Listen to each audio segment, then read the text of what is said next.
Hello guys welcome to my YouTube channel. आज चाहिँ हामी किचन सफा गर्छौँ। हेरौँ है कति दिन भयो ग्यास सफा नगरेको। हेरौँ कस्तो हुन्छ। अब फास्ट काम गर्नुपर्छ। त्यो हात चढा म लास्ट अल्छी छु गाइजहरू हेर्नु। त्यही पनि मैले आज यसो जाँगर लाएर आज बिताको दिनलाई सदुपयोग गरौँ भनेर यसो किचन सफा गर्न लागिरहेको छु। अब त्यसपछि के गर्ने, अब थोरै पानी राखेर किचनको त्यो माथिको स्ल्याबको अलिअलि भएको फोहोरहरूलाई मजाले धुने, घोट मजाले घोट्ने। मलाई त एक दिन काम गर्न पर्दा पनि लास्टै अल्छी लाउँछ हो, झ्याउ लाउँछ। त्यही पनि ठिकै छ, गर्नै पऱ्यो होइन। सरसफाइ नगरेसम्म आफूलाई पनि कस्तो नराम्रो लाग्छ। त्यही भएर आज सरसफाइ कार्यक्रम भयो। मैले त यी ग्यासको भित्र गरेर सबै सफा गरेर क्लियर पारेँ आज चाहिँ। हेरौँ अब लास्टमा कस्तो देखिन्छ हेरौँ है त।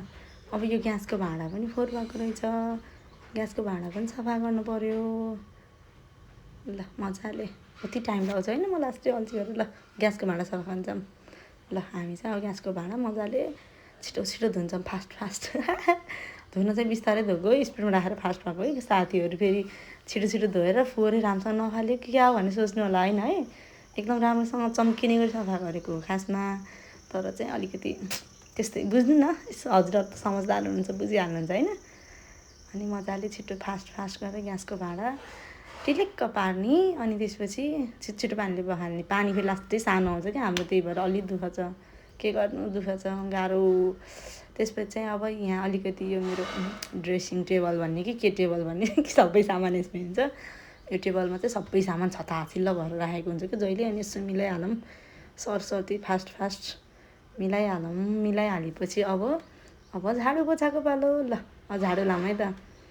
झाडु लाउँदाखेरि यो मेरो नयाँ झाडु भएर सबै त्यहीँ चिप्किन्छ भने मलाई कस्तो झ्याउ लाग्छ। अनि त्यही पनि म नाच्दै कम्मर मर्काउँदै मजाले झाडु लगाएँ। अब झाडु लगाइसकेपछि अब मेरो फाइनल लुक कस्तो देखिन्छ रुमको हेरौँ है त। 1 2 3 go. This is my final look. हेर्नु मेरो रुमको लुक कस्तो छ। कमेन्ट गर्नु ल सबैजनाले, कुन कहाँ राख्दा ठिक हुन्छ, कुन मिले होइन भनिदिनु ल। Thank you.